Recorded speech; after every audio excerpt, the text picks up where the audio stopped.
Sur le plateau du Tour 2024, nous serons ensemble tous les soirs pour débriefer bien sûr l'étape du jour avec nos invités en plateau, mais avec également à l'hôtel Salako, Rudy Zorobabel qui sera donc là-bas avec de nombreux invités également à qui on fait un petit coucou. Rudy, bonsoir. Est-ce qu'il nous entend? Bonsoir Séverine. Pas encore Rudy, mais en tout cas on va saluer Rudy bien sûr tout à l'heure. Et donc bien sûr sur ce plateau du Tour, on aura donc le plaisir d'avoir des résumés, des sujets, donc tour des équipes, le plat du chef, revenir sur les résultats, classement bien sûr à l'issue de l'étape du jour, ce qui durant toute la semaine vous sera proposé. Donc nous allons vibrer tous les soirs au rythme donc du cyclisme. Et donc merci de nous être fidèles, merci de nous regarder et bien sûr on espère que vous prendrez autant de plaisir que nous à faire ce plateau, bien sûr pour bien sûr vibrer autour du cyclisme sur cette 73e édition. En plateau ce soir avec nous, nous avons donc Jules Anony, bonsoir. Bonsoir. Qui sera là donc pour faire ce débrief en ma compagnie, donc après cette belle première étape. Et donc nous allons commencer tout de suite. Si on n'a toujours pas Rudy pour faire ce petit coucou au niveau donc de l'hôtel Salako. Donc on va poursuivre. Rudy ce soir qui aura donc trois invités. Rudy, bonsoir. Ça y est, on t'a retrouvé. Bonsoir Séverine, bonsoir aux invités du plateau, bonsoir également à l'ensemble de nos téléspectateurs. Avec Olivier Moradel, et bien évidemment, nous sommes heureux de vous accueillir ici à l'hôtel Salako Zénitude. Nos invités sont déjà là. Il y aura des coureurs, notamment la sélection de la Martinique, parce que nous sommes très regardés en Martinique. Donc chaque jour, nous aurons des nouvelles de la sélection de la Martinique. Le chef d'escadron sera également avec nous et le président du comité. Voilà la liste exhaustive de nos invités ici à Gosier. On revient sur le plateau, évidemment on vous suit avec beaucoup d'intérêt. Merci beaucoup Rudy, on se retrouve effectivement tout à l'heure avec votre première invité de la sélection de la Martinique. Et donc avant de partir du côté de l'hôtel Zénitude et du Salako, on va commencer donc avec le résumé de cette première étape que vous avez pu suivre bien sûr en intégralité sur l'antenne de Canal 10.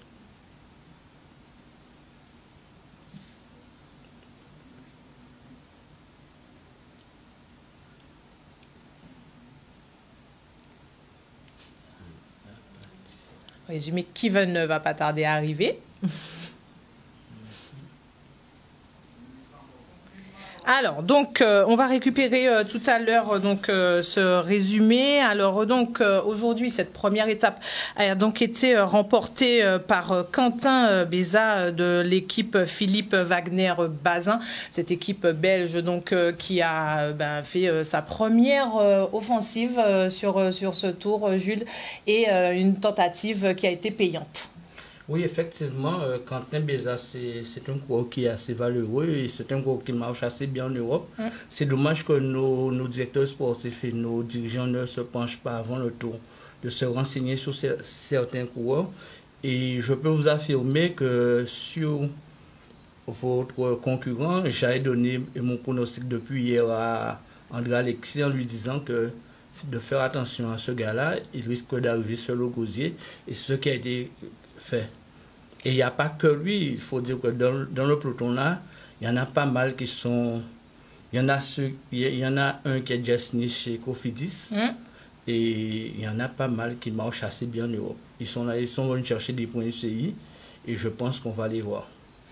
On va les voir. Effectivement, aujourd'hui, ça a été aussi donc le lancement de ce tour avec cette première étape. Il y a eu également pas mal de chutes, pas mal aussi de petits pépins techniques. Donc ça aussi, ça fait partie de ces débuts. Tout le monde a envie de se lancer, tout le monde a envie de ne pas se faire lâcher. Et c'est vrai qu'il y a eu quand même pas mal de petites chutes sur cette première étape. Tout à fait. Il faut savoir, dans le tour, il y a un adage qui dit la première étape, on peut perdre le tour. On ne peut pas la gagner, mais on peut la perdre. Donc il faut savoir éviter ce genre de choses, savoir bien courir à l'avant, éviter les bordures.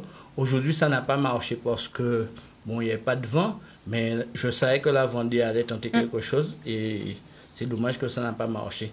Mais là, il va falloir s'attendre à une guerre colombien-européen et ça va pas tarder à se déclencher dès demain. Dès demain, effectivement, cette étape qui se profile. C'est vrai qu'on parle aussi de la team EcoFlow qui a réussi à placer sur le sprint après cette arrivée en solitaire de Quentin Bézat 2 coureurs justement sur ce sprint qui finissent donc 2 et 3. Là aussi, il faudra s'inquiéter, il faudra prendre en considération cette équipe canadienne. Oui, c'est une très bonne équipe canadienne. Ils ont des coureurs très très valeureux. Moi, je pense que surtout pour les sprints, ils seront présents. Mais au niveau de la montagne, avec les Colombiens, ce sera différent parce que là, avec les Colombiens, ça monte par à coup et à l'européenne, ça monte au train. Donc la différence se fera assez tôt. Mais je pense quand même qu'il y a ceux qui vont accompagner les Colombiens. Notamment, il y en a un à la Vendée. Sam, il va accompagner les Colombiens. Est-ce qu'au niveau de la régie, le résumé en tout cas de cette étape, est-ce qu'on est OK? On peut passer à la diffusion du résumé? Pas encore. Donc on poursuit, toujours Jules, plus globalement sur la physionomie des différentes équipes qui sont présentes sur ce tour. Est-ce que justement on a vu Damien Ossel tenter une petite sortie sur la fin de parcours. On a vu aussi Dylan Will qui s'est montré sur cette première étape. Est-ce que on va pouvoir également compter sur nos coureurs locaux sur cette 73e édition? Oui, effectivement, nos locaux vont exister, surtout en la personne de Damien Ossel, mais j'ai trouvé que l'USL avait très bien couru, ils ont couru très groupés à l'avant et ils ont évité un certain nombre de choses, et notamment au niveau des bordures. Vous savez, quand vous avez un capitaine de route en la personne de Diego Milan, c'est tout à fait normal que ça marche comme solo, quoi. Ça marche comme sur l'eau. C'est vrai que souvent, on reproche à nos équipes de pas être suffisamment préparées. Là, ça fait vraiment quelques années où le cyclisme guadeloupéen, en tout cas, c'est bien structuré et se prépare en tout cas de mieux en mieux pour aborder ce Tour de la Guadeloupe. Et aujourd'hui, même dans le choix, dans la composition des équipes, on sent que voilà, on fait vraiment le nécessaire pour que les leaders, entre guillemets, puissent être bien accompagnés et pouvoir bien figurer dans ce Tour de la Guadeloupe. Oui, sachant, ayant une licence à l'USL, je sais qu'ils ont mis le paquet autour de Dylan et ce matin encore, on a vu quand même sur la fin, Dylan a été très présent et il a très bien couru. Maintenant, dans la montagne, avec les Colombiens, on verra comment ça se passe. Très bien, on va aller du côté de l'hôtel et retrouver Rudy Zorobabel avec son invité de la sélection de la Martinique. Il s'agit de Cademarte, de la sélection de la Martinique. Oui, Séverine, avec Eddy Cademarte de la sélection de la Martinique. Merci d'être avec nous, Eddy. Bonsoir. Alors, on sait généralement c'est l'heure de massage, de récupération des coureurs, mais on a pris le pari chaque soir de prendre des nouvelles de la sélection de la Martinique parce que nous sommes très regardés également en Martinique. Comment cette sélection a-t-elle vécu cette première journée de course? Déjà, bonsoir à tous les spectateurs de la Guadeloupe, bonsoir à la Canal surtout qui fait un super beau travail. On voit beaucoup de force pour eux. Et pour nous, la sélection de la Martinique, ça s'est bien déroulé sur cette première étape. On a eu quelques ennuis mécaniques avec Florian Barquette, avec un rayon petit au milieu moitié de la course. Mais bon, après, avec Hippolyte Christopher aussi qui a eu une petite panne mécanique. Mais bon, après, ça fait partie, on a toujours des jours sains. Mais sinon, pour l'équipe de la sélection de la Martinique, on a eu une belle première étape et nous sommes là pour se faire plaisir, comme j'ai toujours dit sur le tour.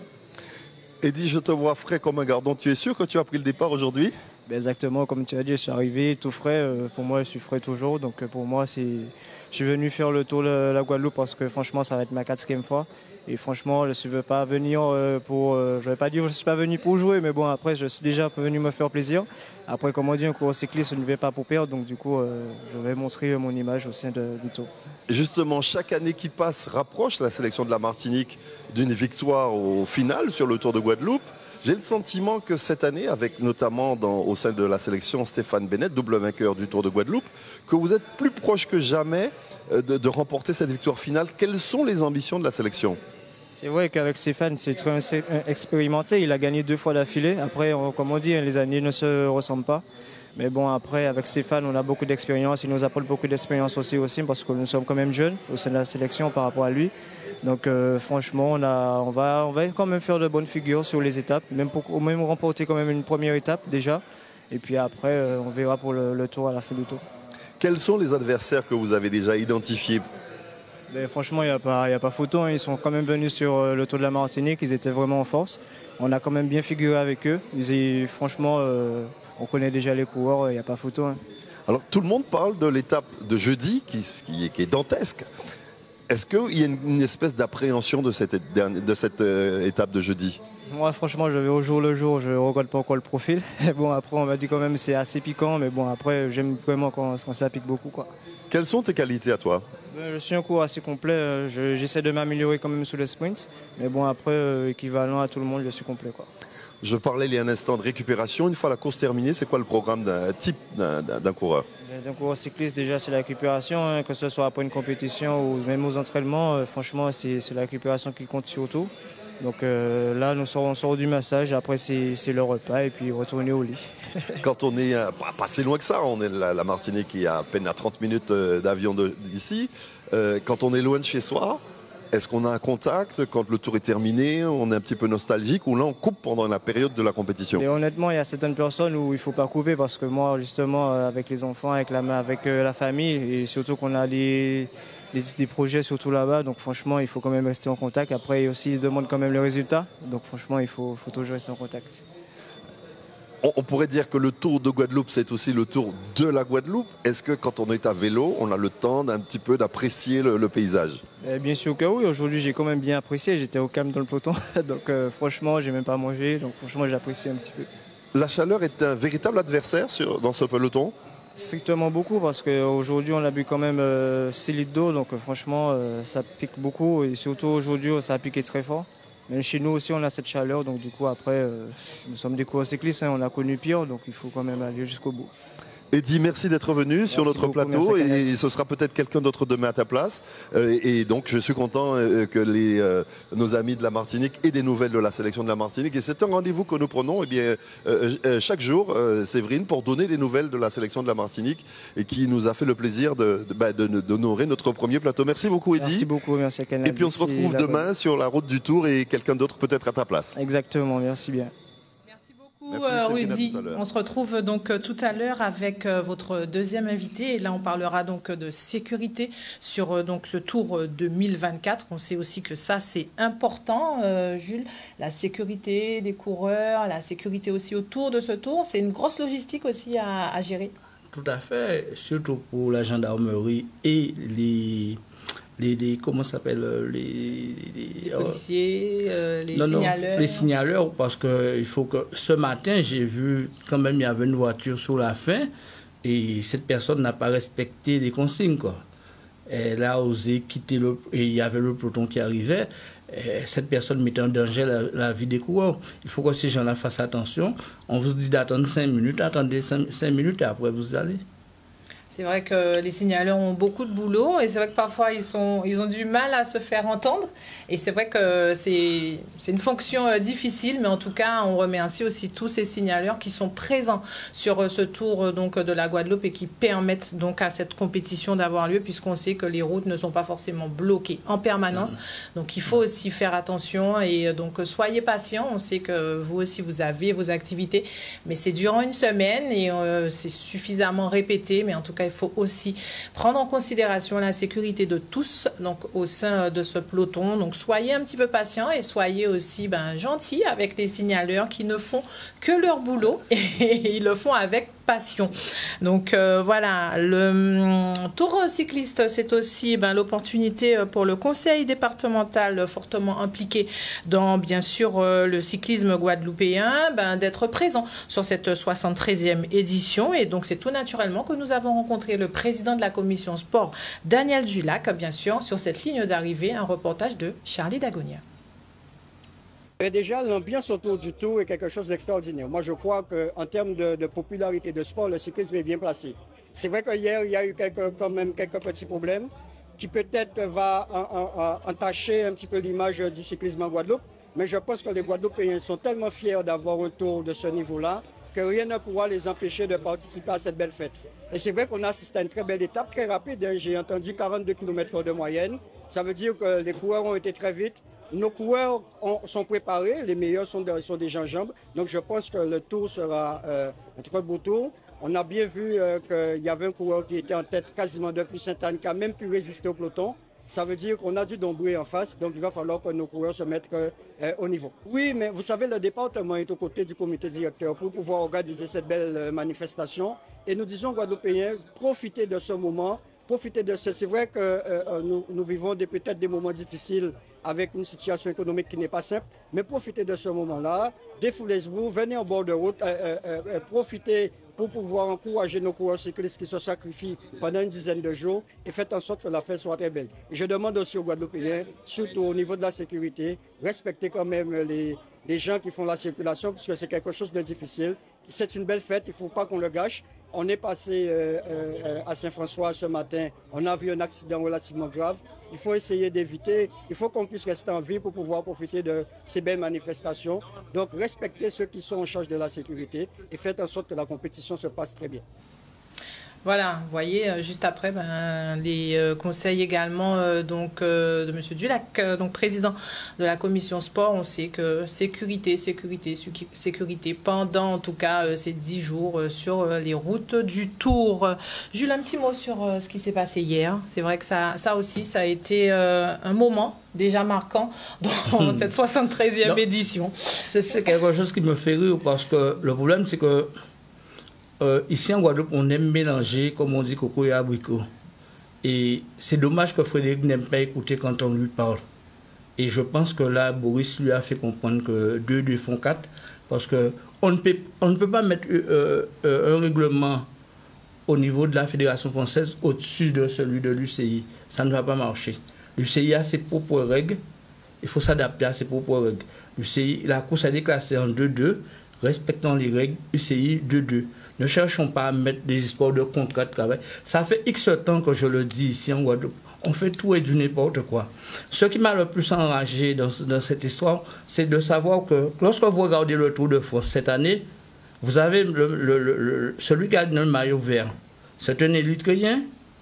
Celui qui gagne le maillot à poids, c'est un équatorien. Il y a l'ouverture du cyclisme sur le monde. C'est la mondialisation du cyclisme. Et chez nous, on cherche à fermer. Fermer pourquoi? Je ne sais pas. Simplement, mettons-nous au travail. Que la Dragesse fasse son travail au niveau des contrôles. On verra si les Colombiens sont dopés. Et là, parce que tout le monde dit, ah, quand les Colombiens viennent, ils forcent la course. Ah, quand les Colombiens viennent, non. Je pense que si chacun se met à faire son travail comme il se doit, les choses iront crescendo. Et moi, je suis content que Boris soit quand même au départ de cette course. N'oublions pas quand même qu'il a quand même gagné 3 tours de la Guadeloupe. C'est un enfant du pays. C'est un enfant du pays et c'est vrai que donc hier il y a eu ce petit incident, mais en tout cas donc la team Kama CCD finalement a pris le départ. Ça a été un moment tournant de cette 73e édition et donc Woody ce soir lui donc reçoit le président donc du comité pour pouvoir justement faire le point avec lui sur ce qui s'est passé hier et puis parler également donc de ce tour de la Guadeloupe. Donc Woody, on vous retrouve avec Frédéric Théobald. Notre deuxième invité sur ce plateau ici en direct du Gosier, l'hôtel Salaco Zénitude, évidemment, tu l'as dit, Séverine, c'est le président Frédéric Théobald. Bonjour Frédéric, bonsoir. Bonjour. Merci d'être sur le plateau. Alors, j'ai envie de dire que c'est quasiment inscrit dans l'ADN du Tour cycliste de Guadeloupe. Il y a toujours des mini psychodrames avant le départ. Bon, les choses arrivent à s'arranger plutôt bien que mal. Aujourd'hui, quel sentiment qui prédomine ? Mais moi, en ce qui me concerne, je suis très bien. Je suis très bien. Mais je rappelle que le Tour, c'est une épreuve qui fait rêver beaucoup de personnes. On le voit, hein, chargé d'histoire. Nous sommes à la 73e édition, avec peut-être 2-3 éditions annulées pour des raisons diverses. Mais le Tour, voilà, la magie du Tour, les équipes invitées même sont impressionnées par la foule. C'est des choses qu'ils ne voient pas sur les autres compétitions dans les circuits continentaux européens ou en America Tour. Donc forcément, ça génère beaucoup d'enthousiasme. Mais c'est vrai que nous, notre problématique en Guadeloupe, c'est que nous sommes dans le fanatisme. Et quand vous êtes dans le fanatisme, vous occultez tout sens de discernement, en fait. Donc, admettons, moi, je suis fan de Zorobabel, même si je dis que ton polo est vert, donc mon gars dit non, il blé. Ça veut dire que les gens sont dans du fanatisme. Et ça, c'est dangereux. Et c'est pour ça que, voilà. Donc, bon, il y a toujours des problèmes. On a tout fait cette année pour qu'il n'y en ait pas, mais on a eu quand même. Parce que, comme je dis, le Tour de la Guadeloupe, c'est une épreuve sur invitation. On a fait pas mal de séances de travail. Justement, on va s'arrêter 15 secondes sur cette expression. Le Tour de la Guadeloupe, c'est une épreuve sur invitation. Est-ce qu'il existe des inscriptions spontanées? On va à la Ligue, on s'inscrit. C'est pas possible. Le Tour de la Guadeloupe, quand je dis c'est une course sur invitation, parce que c'est une épreuve UCI qui est inscrite au calendrier. UCI, donc c'est une épreuve de classe 2. Donc les classes 2, c'est des courses à étapes. Classe 2, il y a des épreuves 2.1, 2.2. En fonction de la classification, la course est ouverte à certaines équipes en fait. Donc les épreuves de classe 2, comme le Tour de la Guadeloupe, donc elle est ouverte aux équipes pro team, mais des équipes puissantes. Hein. Regardez, j'ai invité 6 équipes. Regardez hier au chrono, il y a 3 ou 4 Guadeloupéens dans les 30 premiers. Donc inviter trop d'équipes, les gars peuvent écraser la course. Donc c'est une épreuve inscrite au calendrier UCI. Donc c'est une épreuve qui se déroule sur invitation. Donc ça veut dire que moi, en tant qu'organisateur, j'invite qui je veux. Bien sûr, je donne des priorités aux équipes locales parce que sinon, ça n'a pas de sens. Donc j'envoie la liste des équipes invitées à l'UCI pour valider. Et les 3 équipes obligatoires ont désisté. Donc je choisis d'autres équipes pour quand même que la course ait un label de classe 2, parce que si on prend que les équipes locales, on n'a pas le niveau de classe 2 en fait, les équipes locales même. Donc il y a des équipes structurées pour participer à ce type de compétition, donc c'est un mixte qui fait. Mais là où, voilà, je dis que, donc on envoie une liste d'équipes invitées à l'UCI, et bien sûr il y a une décision judiciaire. Bon, moi je respecte la justice. En revanche, nous avons fait appel de la décision, bien sûr, parce que moi, comme je dis, nous sommes appuyés sur la fédération, et bien sûr de l'UCI pour prendre les devants. Et même pas moi, Ouidi, parce que je me suis protégé cette année, même si je vois sur les réseaux les gens me lynchent, mais pas grave, dans la mesure où je me suis couvert avec le président de la fédération, le président de la commission arbitrale de la fédération, et bien sûr Julien Chevelon, toutes les instances de l'UCI, pour nous dire ce qu'il faut faire, pour pas faire, pour ne pas arriver à ça.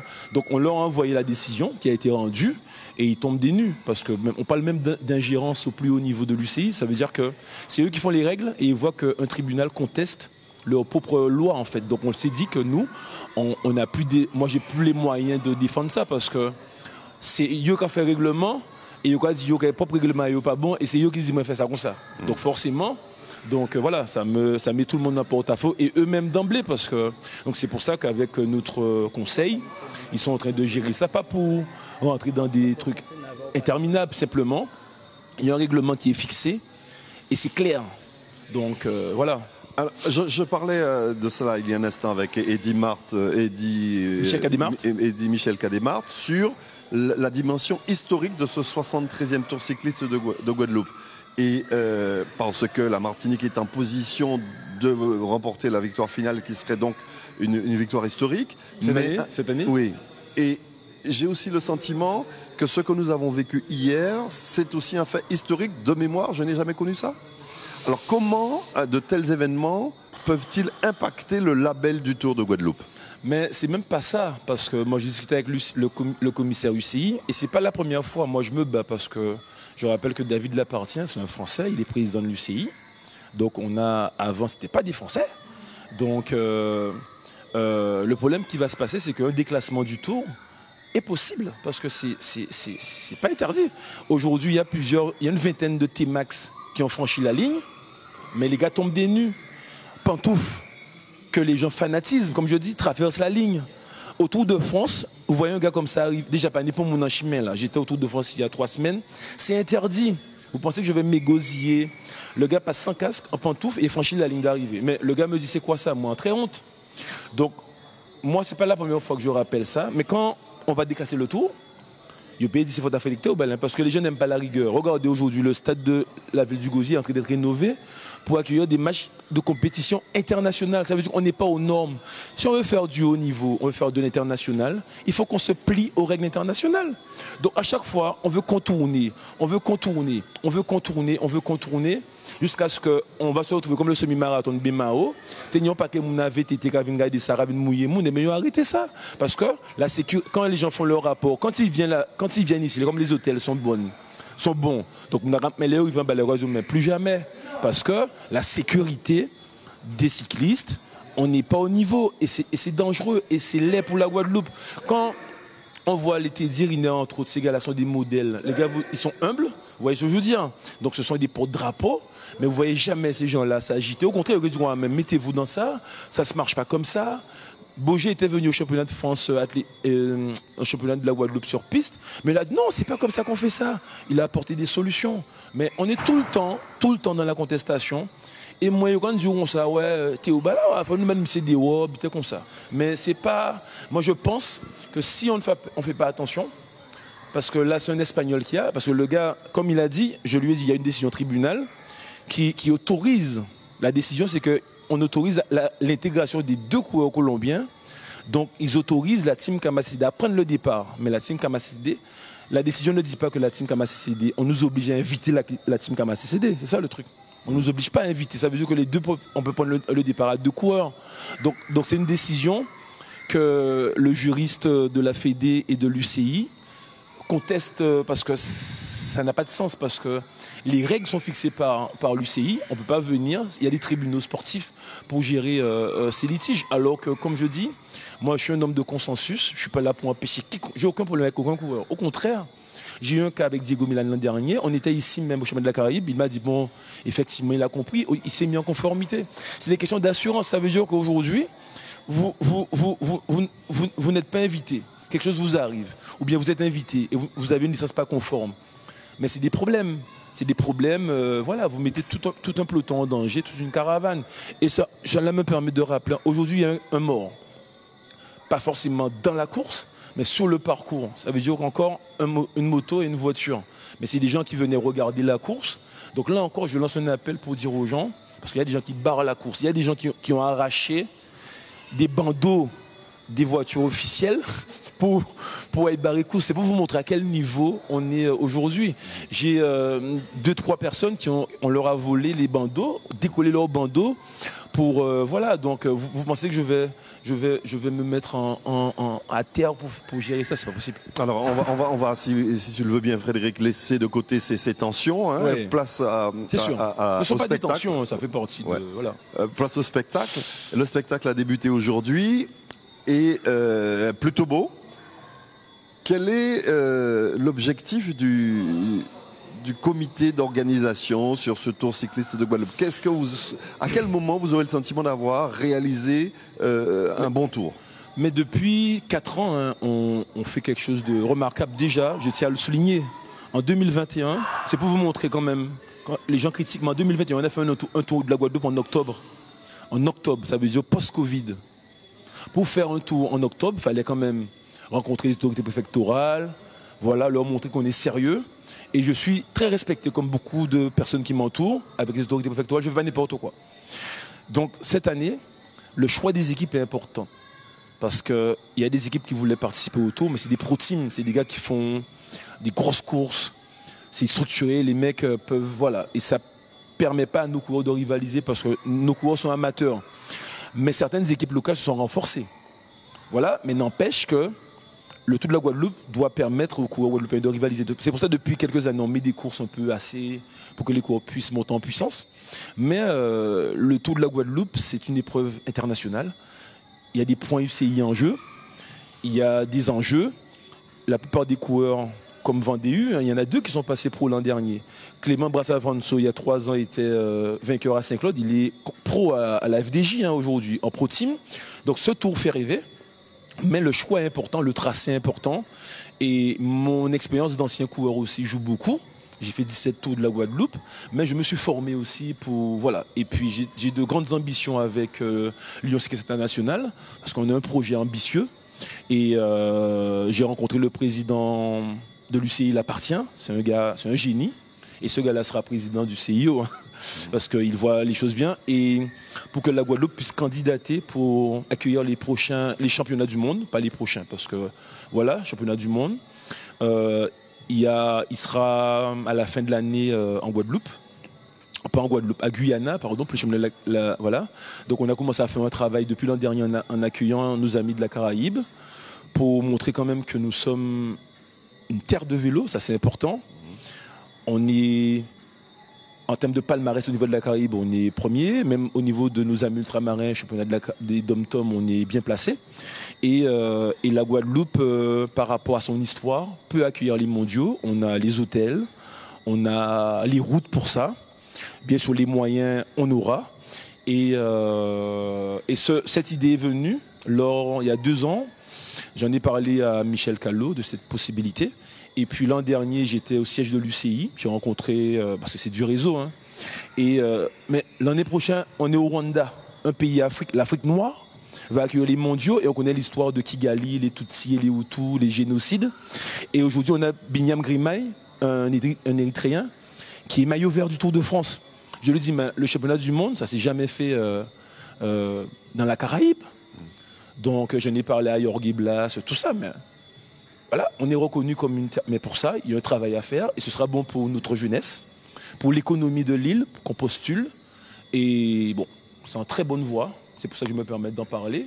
Mais je pense que la Guadeloupe peut accueillir le monde.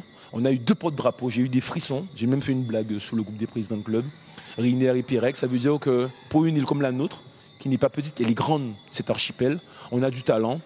Et il faut mettre en avant notre île pour générer des ressources, pour permettre à notre jeunesse qui travaille dans les lycées hôteliers de rester sur l'île pour accueillir les gens. Et accueillir les gens, c'est les respecter et les valoriser.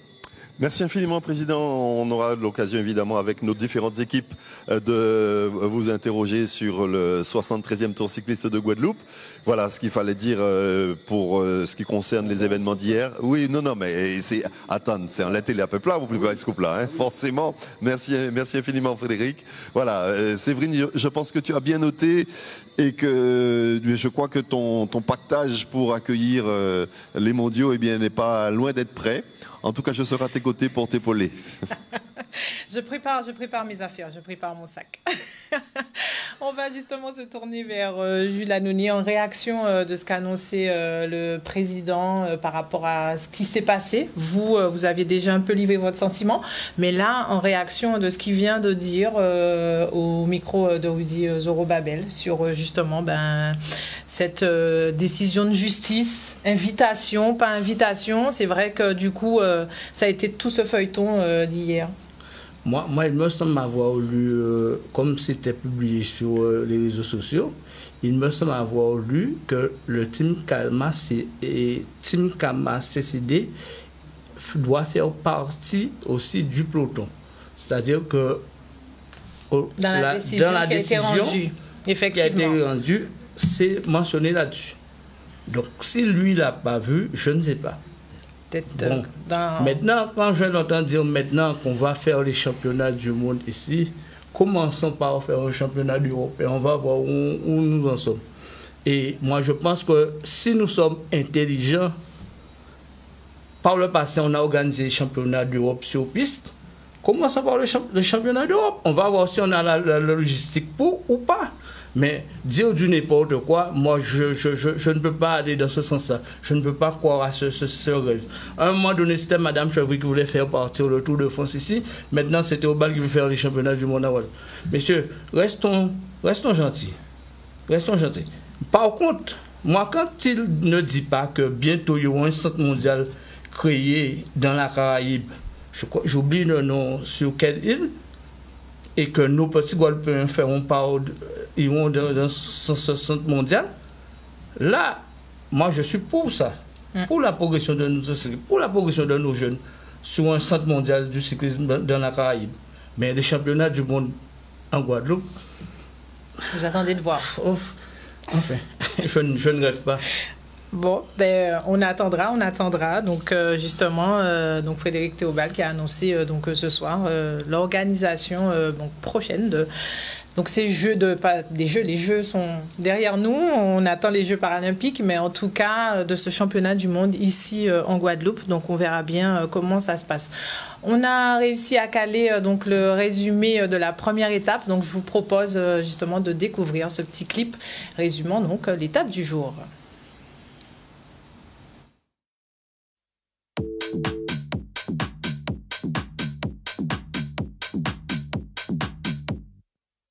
I feel a little disconnected, nothing better, can't correct it. I take a little, so effective. I feel a little disconnected.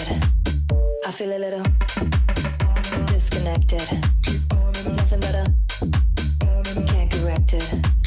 I take a little, so effective. I feel a little disconnected. On and on.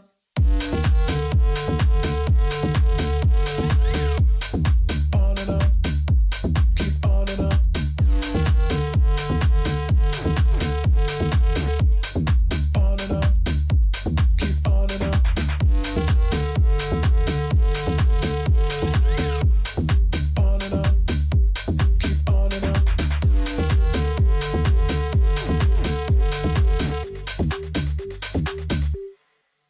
I feel a little disconnected, nothing better, can't correct it. I take a little, so effective. I feel a little disconnected, disconnected, disconnected, disconnected, disconnected, disconnected, disconnected, disconnected, disconnected, disconnected, disconnected, disconnected, keep on and on, on and on. Keep on and on, keep on and on, keep on and on. I feel a little disconnected, nothing better, can't correct it. I take a little, so effective. I feel a little disconnected, disconnected, disconnected, disconnected, disconnected, disconnected, disconnected, disconnected, disconnected. I feel a little.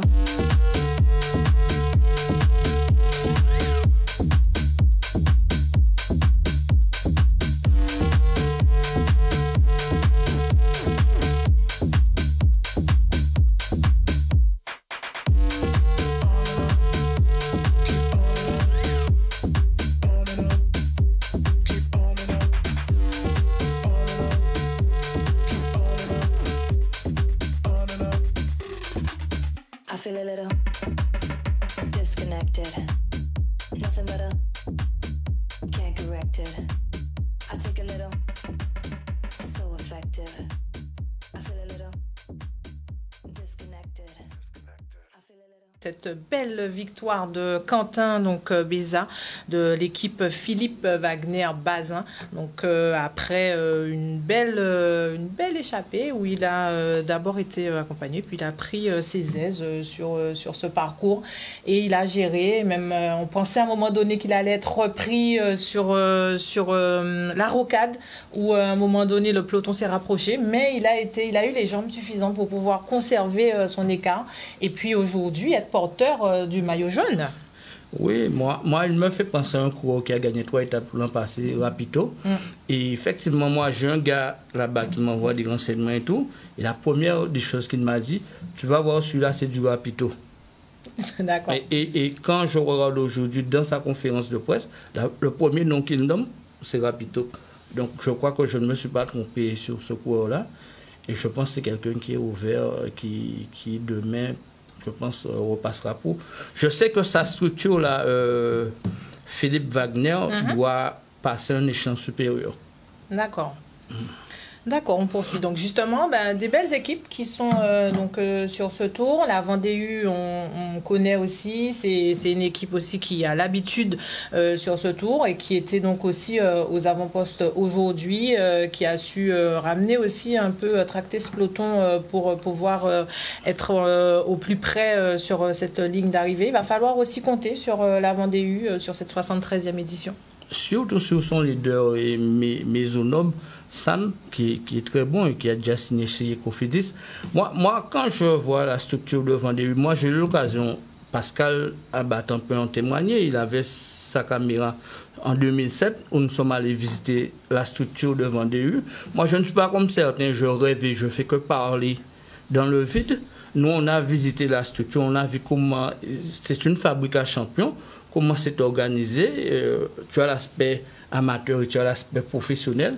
Et tout est fait et mis pour que les gars soient pour demain. Il y a toute une organisation.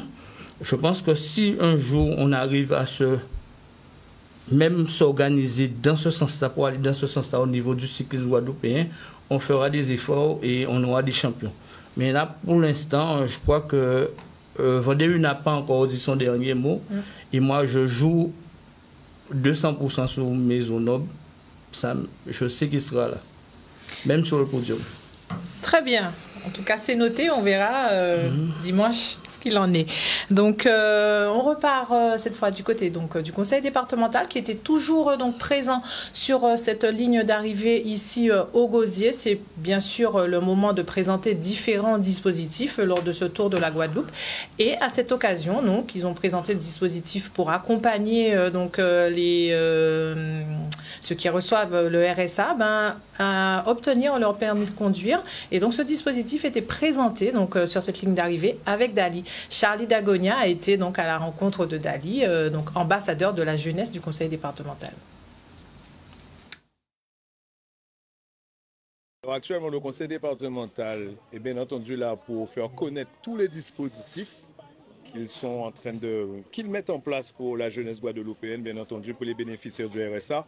Mais nous sommes aussi là avec les ambassadeurs jeunesse pour faire connaître en fait qu'il y a enfin des ambassadeurs jeunesse du conseil départemental sur tout le territoire de la Guadeloupe. Donc ça, je suis chargé de ce projet-là. Et bien entendu, nous avons un dispositif actuellement que nous sommes en train de promouvoir, qui est l'obtention de 500 permis. Donc en fait, en vérité, là, l'idée c'est de faire en sorte que des jeunes d'entre 18 et 25 ans puissent bénéficier de cette opération de 500 permis. Bien entendu, il faut qu'ils soient bénéficiaires du RSA.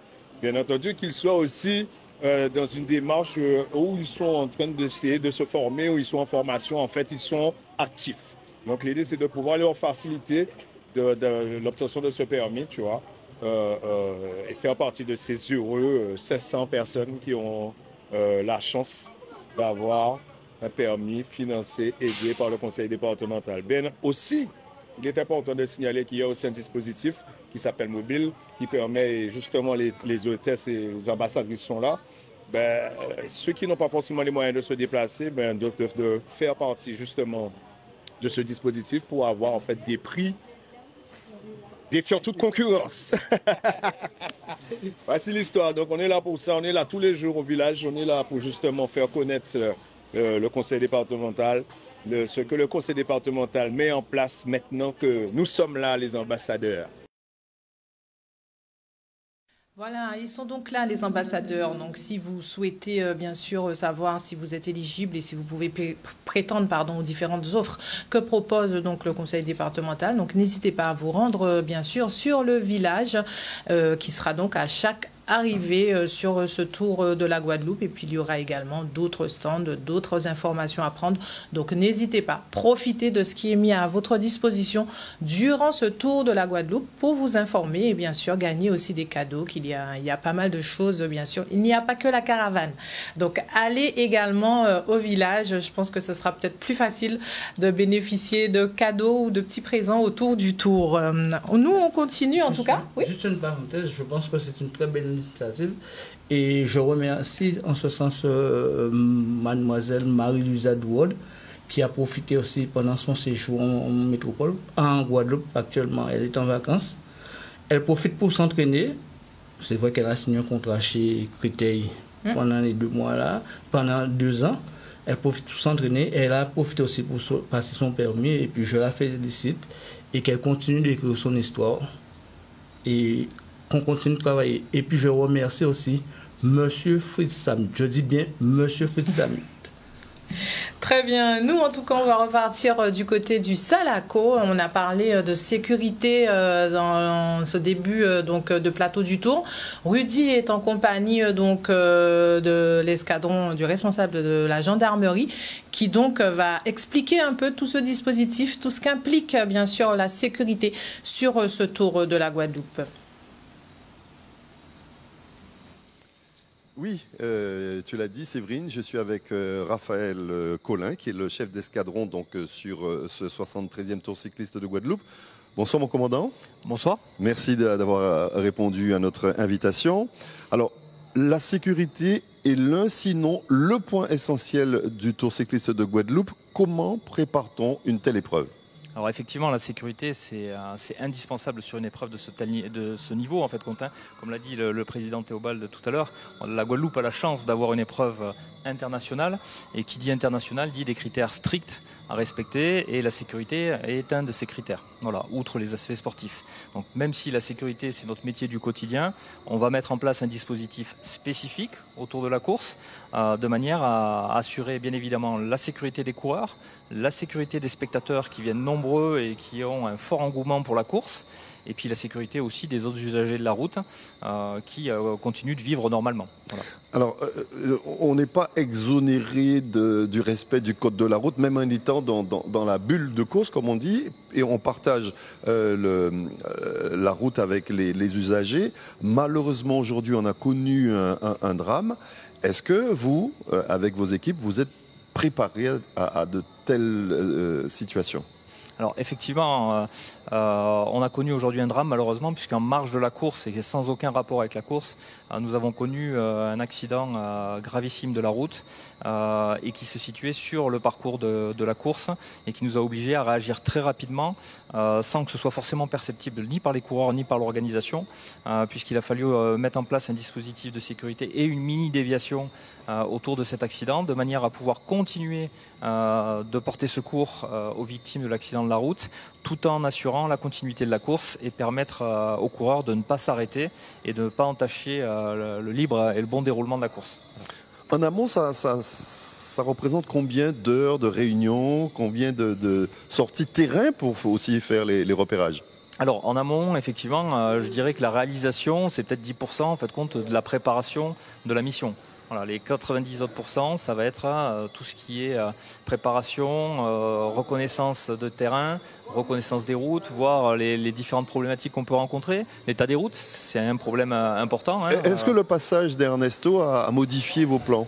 Alors, il n'a pas modifié nos plans, puisqu'effectivement, on est en lien étroit avec l'organisateur, mais aussi les services de la préfecture sur l'autorisation ou pas de courir sur la course. Moi, j'ai fait des recommandations au président Théobald suite au passage d'Ernesto, puisqu'on a constaté effectivement qu'il y avait des routes qui avaient été dégradées. Et donc, en partenariat avec Routes de Guadeloupe, des réparations ont pu être réalisées sur les secteurs ou les portions qui avaient été endommagées ponctuellement. Alors, j'ai envie de dire que toute l'année, ou une grande partie de l'année, avec la population, il y a une espèce de tension entre la gendarmerie et la population. En revanche, quand arrive le Tour de Guadeloupe, il y a une espèce de complicité, d'une harmonie entre la gendarmerie et les spectateurs sur le Tour cycliste. Comment vous expliquez ça ?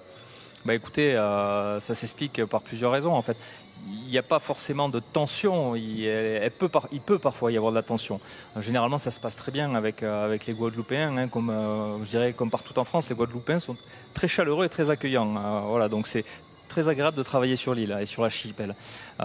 C'est vrai qu'effectivement pendant la course, on ressent cette passion, cet engouement, et c'est comme si on était il y a la bulle de sécurité autour des coureurs, et ben il y a la bulle en fait compte de plaisir et d'amour partagé autour de la course, et ça se ressent notamment dans la relation aussi qu'on peut avoir, le dispositif de sécurité, les motards. Les Guadeloupéens aiment la moto, aiment les motards, et donc on motards qui font le show, voilà. Et donc en fait compte ils nous demandent, et en fait compte c'est un échange et c'est un partage, et c'est ça qui est beau en fait. J'ai vu qu'il y a aussi beaucoup de jeunes sur le dispositif de la gendarmerie. Est-ce qu'il existe un programme d'insertion pour ces jeunes-là ? Ils peuvent se rapprocher d'un point sur la caravane. Alors bien évidemment, la caravane, vous le savez, on a un véhicule qui est dans la caravane, un véhicule de la gendarmerie, qui est spécialisé effectivement dans tout ce qui est recrutement et qui sera en mesure d'orienter tous ceux qui souhaiteraient rejoindre la gendarmerie, que ce soit à travers une carrière de réserviste pour venir apporter un renfort ponctuel dans les unités ou carrément intégrer la gendarmerie sous ses divers statuts, gendarme adjoint, volontaire, sous-officier, officier ou corps de soutien. Et j'en profite d'ailleurs pour préciser que les inscriptions à la plupart des concours s'ouvrent à partir de début septembre, donc on est en plein dedans. Et pour ceux qui souhaiteraient avoir des renseignements là-dessus, je les invite à aller consulter déjà les réseaux sociaux de la gendarmerie de Guadeloupe, où tout est indiqué, où il y a les liens pour pouvoir se renseigner et avoir les bonnes informations, ou tout simplement le site internet de la gendarmerie nationale en cliquant sur le bouton recrutement. Alors j'ai pas envie de dire quel point noir, mais quel aspect de la caravane peut vous donner des insomnies? Alors, effectivement, la caravane, c'est quelque chose qui est très sensible. Et il ne vous aura pas échappé que là aussi, on met des motocyclistes pour sécuriser la caravane. Il y a aussi l'engouement autour de la caravane. C'est très réglementé, la caravane. C'est-à-dire qu'on ne va pas jeter des goodies des deux côtés de la chaussée.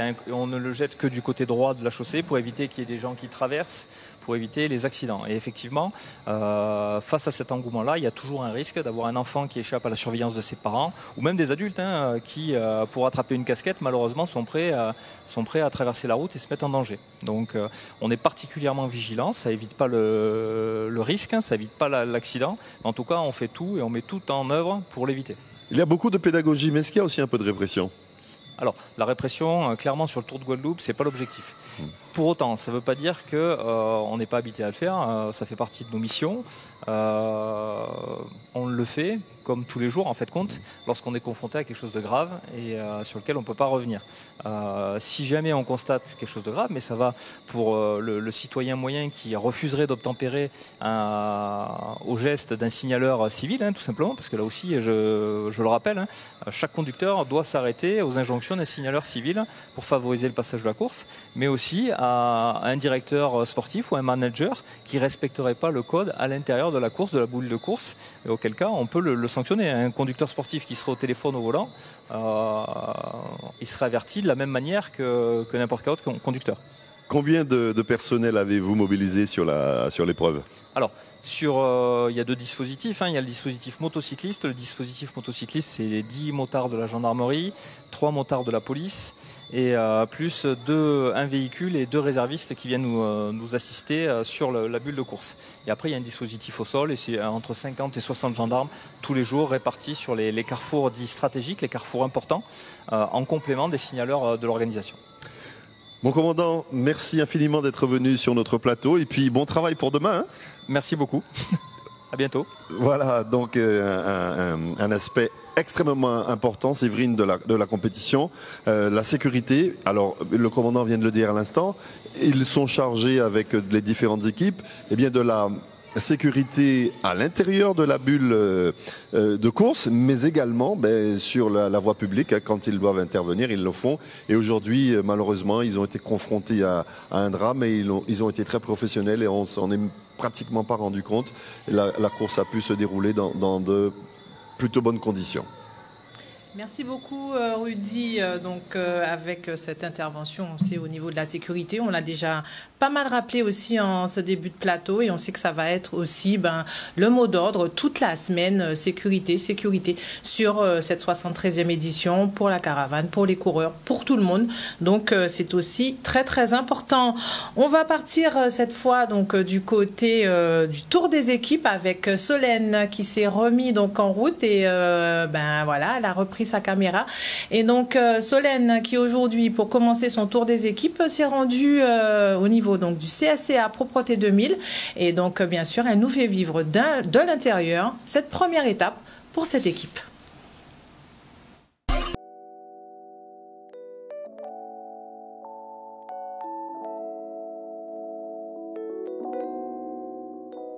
Comment ça va?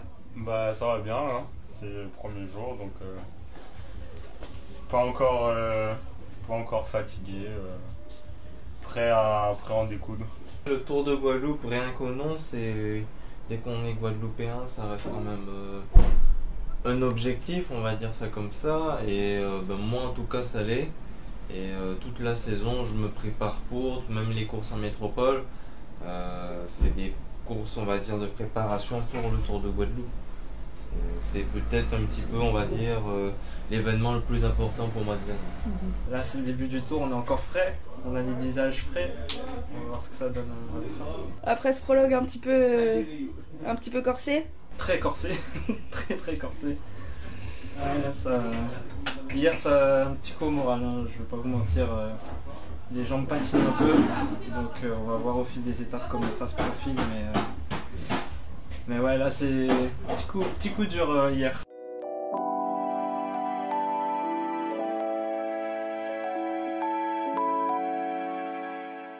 Je pense que ça va partir vite. Tout le monde va essayer de... Il y en a plein qui vont vouloir s'échapper et tout ça. Nous, on est vigilants dans la première partie. On accompagne, c'est pas à nous d'attaquer. Je pense que si ça doit sortir, ça va sortir dans cette petite boucle-là. C'est après convenance, tout ça, là, dans ces petites boucles-là, ça peut peut-être sortir là un coup. Hier, c'était un prologue assez difficile où on a pu voir, je pense que les meilleurs du tour s'exprimer un peu. Donc voilà, aujourd'hui, ça va être la première étape où je pense qu'il va être assez ouverte. Donc voilà, l'équipe était présente pendant toute la saison et je pense que oui, ça va aller sur le tour. Ils vont être en condition pour pouvoir aller chercher une victoire d'étape, aller briller. Donc voilà, c'est ce que j'espère aussi.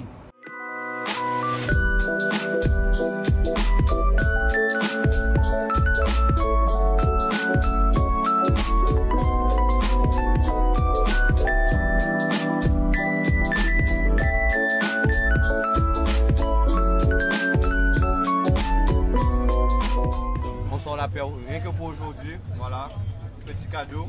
Montre-moi ça. Voilà, bien propre. Wow. Bien présenté, avec mon surnom marocain sous le verre. Voilà, vision de rêve. C'est quoi ton surnom? Le MEV. Le MEV, pourquoi? Pourquoi ce surnom? Eh bien parce que mon nom c'est Mévin, donc on a juste rajouté le et ça envoie. Voilà. Même là c'est marqué à vie. Voilà. Petit autographe. Nickel. Ben, merci à toi. De rien. Ton fils court sur ce Tour de la Guadeloupe, il en a déjà fait. Toi, en tant que maman et supportrice, comment ça se passe dans ta tête? Alors c'est vrai que c'est jamais évident, hein. On a toujours une petite boule au ventre parce que bon, en plus là c'est la première étape, donc j'ai envie de dire c'est, enfin pas la première étape, mais bon c'est le début du tour. Ça fait toujours quelque chose, mais on gère, on essaie de pas montrer qu'on est stressé justement pour que eux ils soient bien et voilà. Alors Mathieu, ce tour cette année, est-ce que tu as des objectifs? Oui, bien sûr, ça va être de gagner une étape. Ça fait déjà 4 fois que je fais le Tour de Guadeloupe. J'ai toujours tourné autour de la victoire. J'ai déjà fait 2, 4, 5, 7. Donc voilà, j'aimerais bien en gagner une cette année. Voilà. Tu as déjà fait un très bon début de saison. Est-ce que tu pars du coup plus confiant et avec de meilleures jambes, j'ai envie de dire? Oui, c'est sûr que faire un bon début de saison, c'est toujours bon pour le moral. Mais après, le Tour de Guadeloupe, c'est une course qui est différente de toutes celles qu'on rencontre pendant l'année, surtout en Guadeloupe, parce que y a des équipes qui viennent d'Europe qui n'ont pas la même force et la même façon de courir que nous.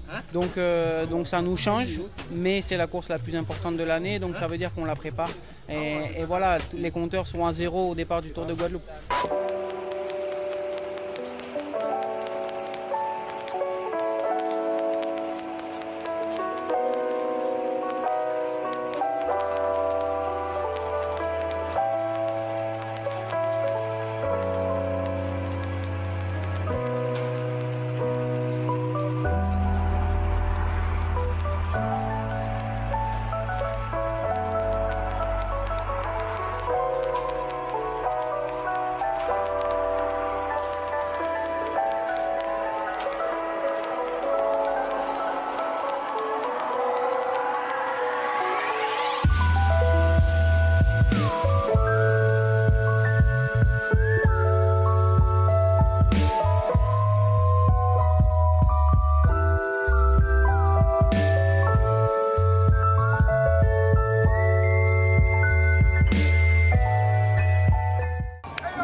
c'est vrai qu'aujourd'hui, on a eu un gars qui était costaud devant, qui a résisté aux équipes qu'on roulait derrière.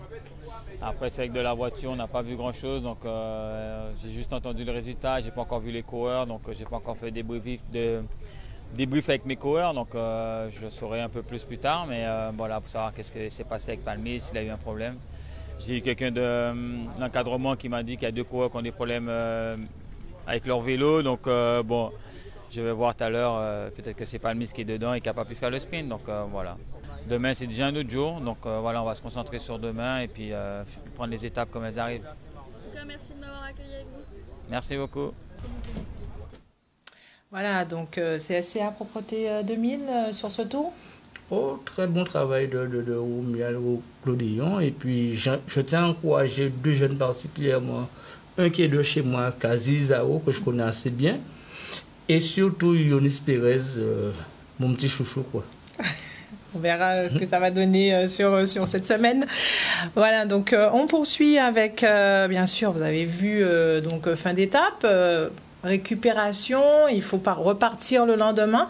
Même vous, en tant que supporter, il faut que vous soyez en forme. Ben, nous, sur le plateau du Tour, tous les soirs, on va vous proposer une petite assiette pour pouvoir bien sûr récupérer, vous ressourcer et repartir en forme demain matin pour affronter bien sûr les épreuves qui vous attendent. Et pour ça, bien sûr, je reçois le chef Neila, bonsoir. Bonsoir Céline. Qui va donc vous présenter cette belle assiette qu'elle nous a concoctée donc pour ce soir. Elle va vous expliquer ce qu'elle nous a fait et bien sûr tout ce que ça peut nous apporter. Alors bonsoir tous les auditeurs de Canal 10. Alors les téléspectateurs, on a préparé aujourd'hui une petite salade composée mais bien costaud qu'avec des produits du jardin parce que c'est vrai qu'on est un petit peu fâché avec nos jardins. On aime bien la consommation dans les magasins. Je vais présenter le plat pendant que voilà, Daniel peut nous faire... je ne sais pas où est-ce que je dois mettre, là. Mais notre jardin peut nous proposer tout ce que notre corps a besoin pour pouvoir repartir. On n'a pas besoin forcément d'aller acheter. Donc, je suis allée dans mon jardin, mais pour m'en donner deux petits œufs, parce qu'il faut un apport en protéines. Après une journée, il faut un apport en protéines, beaucoup de glucides, parce qu'ils ont éliminé énormément de glucides. Bon, on parle des vélos, pas des supporters. Et beaucoup de fibres, parce qu'il faut un petit peu d'énergie dans les fibres. Donc, en glucides, on a fait des bananes jaunes, qui ont un peu de potassium et du glucide. On a mis des tomates cerises qu'on appelle dans le grand supermarché, mais chez nous on appelle ça des tomadoses. On a pris une salade et de la salade de papaye. Et on a fait une petite vinaigrette avec du clitoria. Donc le clitoria, ça pousse un petit peu partout, mais c'est bon pour le transit intestinal. On le boit souvent en boisson, mais on ne le met pas forcément dans nos vinaigrettes. Et puis c'est vrai que des salades colorées sont plus appétissantes que les salades qui sont un petit peu fades. Donc moi, j'essaie toujours de mettre beaucoup de couleurs. Donc quand vous avez, même pour les enfants, quand vous avez des gens qui sont un petit peu réticents à manger des légumes, essayez de mettre énormément de couleurs pour qu'ils puissent avoir envie de le manger. La vinaigrette de Victoria. Mais privilégier bien évidemment la consommation locale, parce que c'est vrai qu'on est un petit peu fâché avec nos produits locaux. Et puis cette semaine, on va essayer de se rabibocher vraiment avec nos produits locaux et essayer de vous proposer un plat qui est complet. Donc là, on a des poyos, de la tomate, des œufs, de la salade, des choux, de la salade de papaye, et une vinaigrette qui est faite avec du clitoria, de l'ail, du citron, de l'oignon, mais tout ce qu'on a sorti, c'est du frais et du jardin. Voilà. Et donc, on peut en abuser, manger 3-4 plats pour les coureurs s'ils veulent être en forme demain. Je pense qu'avec 2 plats, ils seront calés. Avec 2 plats comme ça, c'est suffisant. C'est suffisant. Ils seront prêts pour demain. Parce que bien souvent, on leur donne des pâtes. C'est vrai que les pâtes leur apportent beaucoup de glucides, mais c'est vrai que ce qu'on a chez nous leur apporte aussi l'apport glycémique. Et il faudrait peut-être qu'on arrête de leur donner des pâtes, qu'on leur donne un petit peu de ce qu'on a chez nous, voilà. du fouillapin, de la patate douce, tout ce qu'on a chez nous. Voilà, nous, on va vous aider à concocter les plats donc, pour faire des choses avec bien sûr donc des ingrédients de chez nous et qui vous permettent donc d'avoir des apports suffisants pour que vos athlètes soient en forme et prêts donc à affronter les différentes étapes qu'ils vont devoir donc voilà, il va falloir se coltiner la montagne, tout, ils seront prêts. Regardez le plateau du tour, donc ce soir, premier plateau, premier donc plat, vous voyez, donc voilà, et surtout la petite vinaigrette de Clitoria. Si on veut bien savoir comment préparer tout ça, Neila, on doit retrouver tout ceci où? Alors, il faudra juste envoyer un petit WhatsApp au 06 91, c'est un numéro de Guadeloupe, 25 71 11. Vous pouvez envoyer un petit WhatsApp, on va vous répondre et puis on va vous donner des petits indices. Et puis si vous voulez prendre des cours, on va mettre tout ça en place pour que vous puissiez venir apprendre, que ce soit à planter, que ce soit à fabriquer ou à transformer ce que vous avez dans votre jardin. Néa donc sera avec nous toute la semaine, donc bien sûr vous pourrez vous concocter au moins un menu pour la semaine minimum et bien sûr si vous voulez en savoir plus donc n'hésitez pas, elle redonne le numéro de téléphone 06 91 25 71 11. Vous avez vu la belle salade qu'elle nous a concoctée ce soir, donc n'hésitez pas, c'est important l'alimentation. Ah oui, tout est basé sur l'alimentation, l'entraînement et le sommeil. Si ces trois éléments en fait sont pas intégrés dans le plan du cours cycliste, c'est pas la peine de faire du vélo. Surtout l'alimentation. Et c'est vrai, comme elle a dit, par moment, les gens ont tendance à manger que des pâtes. Non, il faut varier. Il faut beaucoup varier. Moi, je sais qu'il y a des coureurs, un coureur comme Locatin, vous lui donnez des madères, des ignames et du fût à pain, ça lui va. Ah, c'est le gars, il mange nature locale, quoi. Comme les disent à Étal, quoi. Exactement. Voilà, nous on sera à vos côtés pour donc vous aider à proposer des menus variés et sans forcément partir dans des choses hyper compliquées et donc faciles à réaliser. Oui, j'ai une petite précision. Ça m'a pris 15 minutes en préparation, hein. Pas 1 heure, pas 20 heures. C'est-à-dire qu'on n'aime pas faire chez nous parce qu'on se dit que ça va prendre du temps, mais ça prend pas du temps. C'est juste une excuse qu'on se prend, mais ça prend pas du temps. 15 minutes de préparation. Voilà. Et vous avez vu le résultat, vous avez vu la belle assiette qu'on a pu vous présenter. Donc ce soir, on va faire un petit tour au niveau donc du classement général. Donc après cette première étape, donc c'est Quentin Béza, comme je vous l'ai dit, qui donc est porteur donc de ce maillot jaune. Deuxième, Pénard Wilson de la team Sisté Crédito. Troisième, Hopkins Caden donc de la Vendée U. Quatrième, Castano Sébastien de la team Sisté Crédito. Cinquième, Usni Thomas de Charvieux Chavagneux Isère Cyclisme. Premier Guadeloupéen donc dans ce classement, il s'agit donc de Damien Ursel qui occupe la 11e place. Il est juste suivi de très près par Dylan Will qui lui occupe donc la 12e place. Et donc bien sûr voilà, demain on va donc en découdre de nouveau, Jules. Et donc on retrouve un peu ce que vous avez cité, donc Philippe Wagner Bazin, Team Siscretolé les Colombiens, et puis donc également la Vendée U et donc Charvieux également, la team CCD là avec Baez également qui occupe donc la 6e place. Donc voilà, on commence à voir, à se dessiner ce 73e tour, à voir qui va se mettre aux avant-postes. Tout à fait. Bon, demain, sûr que le classement va changer, mais ça restera toujours une guerre colombiens européens. N'oublions pas qu'il y a quand même 9 Colombiens sur la course et je ne pense pas qu'ils vont se laisser faire. Et je pense aussi que les Européens ils vont faire ce qu'ils ont à faire. Et je ne serai pas déçu parce que je pense que le classement restera un peu comme ça, mais avec les noms qui vont changer. Les noms qui vont changer, mais les équipes vont rester? Oui, oui, les équipes vont rester. Moi, je sais que chez Wagner, celui-là, il a bien un nom guadeloupéen. Thomas Deveau, il sera bien là. Très bien. Donc ça, c'est votre nom pour demain. Ah oui. On prend note, on en reparle demain soir. Oui, oui, tout à fait. Très bien, avant de se quitter, on va donc voir l'étape de demain qui va donc partir du Moule pour arriver à Bouillante, 151 km donc pour cette deuxième étape. Je vous propose de découvrir la carte donc de cette étape. Voilà, donc on va partir donc au niveau du Moule. Le départ fictif va être au niveau de la mairie pour un départ réel au niveau donc du boulevard Chevry d'Amancourt. On ira du côté de Petit Canal, ensuite Port-Louis, de nouveau Petit Canal, Mornalo, les Abîmes, route de Palais-Royal, 4 chemins. On repassera par le Gosier, carrefour de Goyave, route de Mathurin. Ensuite, de nouveau les Abîmes, Pont de Chauvel, Bémao.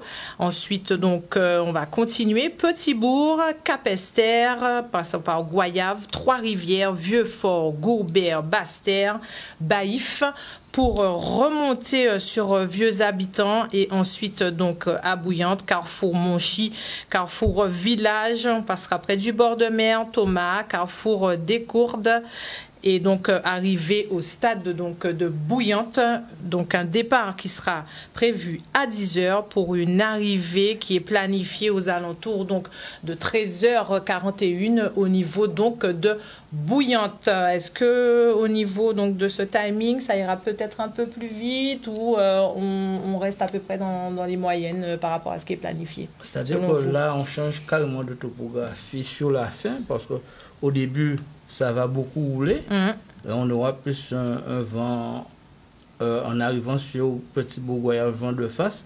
Mais avant, on aura un vent dans le dos et puis ça va rouler.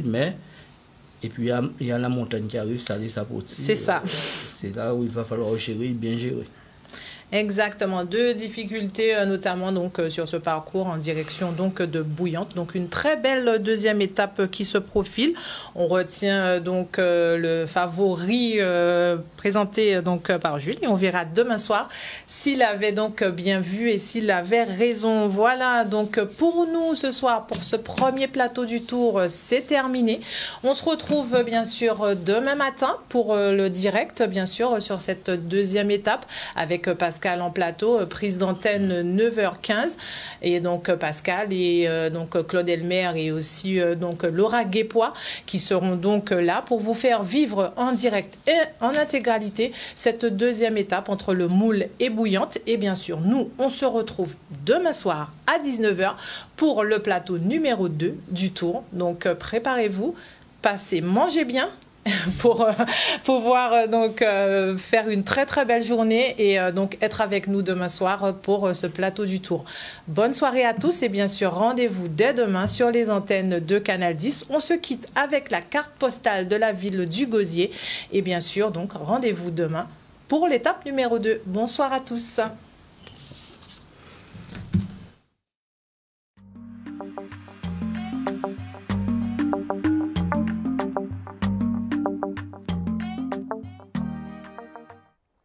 Nous avons voulu valoriser le sport et la culture cette année puisque le thème de la fête patronale cette année, c'est Gosier, ville sportive et culturelle, estime de soi et performance.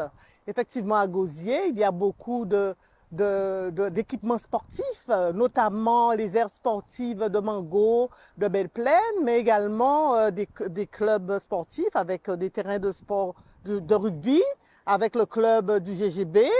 Il y a aussi le terrain de football de Motoban qui est en pleine finition justement pour accueillir la CONCACAF qui est une compétition internationale. Et à noter qu'il y a la S Gosier qui a été championne de la Guadeloupe cette année. Il y a aussi le Grand Gosier Basket Club, le club du basket du Gosier, qui ont aussi été performants cette année, qui ont gagné la Coupe de la Guadeloupe. Nous avons aussi les jeunes du GAC qui sont très performants au niveau de la discipline de l'athlétisme. Comme vous voyez, à Gosier, le sport, c'est vraiment inné à la ville du Gosier. Sinon, au niveau de la culture, c'est aussi sous le thème performance, puisque on voit qu'on a inauguré la réouverture, plutôt réouvert la médiathèque modernisée de Raoul Georges Nicolo. Et c'est vrai que c'est de la performance culturelle, puisque que les jeunes s'initient à des différentes problématiques sur le sens des choses. Donc c'est très important. Sinon, nous avons aussi le Palais des Sports et de la Culture du Gosier que tout le monde connaît. C'est un équipement qui, au niveau de la Guadeloupe qui est très performant, qui accueille beaucoup de manifestations culturelles. Et sinon, je tenais à dire qu'en matière de performance, il faut accueillir aussi la performance d'une jeune qui a été pendant des années, depuis son enfance, dans le club d'escrime du Gosier, le club d'escrime du Chevalier Saint-Georges. Elle s'appelle Coraline Vitalis, qui a été vice-championne aux Jeux Olympiques de 2024. Donc, vous voyez qu'au Gosier, on est vraiment vers la culture, on est vers le sport et on s'attache à ce que la ville reste attractive et dynamique. Et donc, pour parler du Gosier, je ne vais pas oublier justement que le Gosier, pour le Tour de la Guadeloupe, est ville-étape du Tour cycliste de la Guadeloupe. La première étape, le départ et l'arrivée, c'est au Gosier. Et je demande à beaucoup de Guadeloupéens de venir nombreux supporter notre club du Gosier, qui est l'espoir du Sud, et que j'espère qu'il y aura une super performance sur ce Tour 2024. En tout cas, nous vous attendons nombreux à Gosier le 24 août, samedi prochain, pour faire justement du Gosier une ville facile à vivre, dynamique et attractive. Et puis je finirai par le beau joyau du Gosier que tout le monde connaît, c'est l'îlet du Gosier, qui est effectivement dans un plan d'eau qui va de la Datcha à Lanscano et que tout le monde nous envie. Et donc Gosier, c'est une ville phare et j'espère qu'elle le restera. Voilà.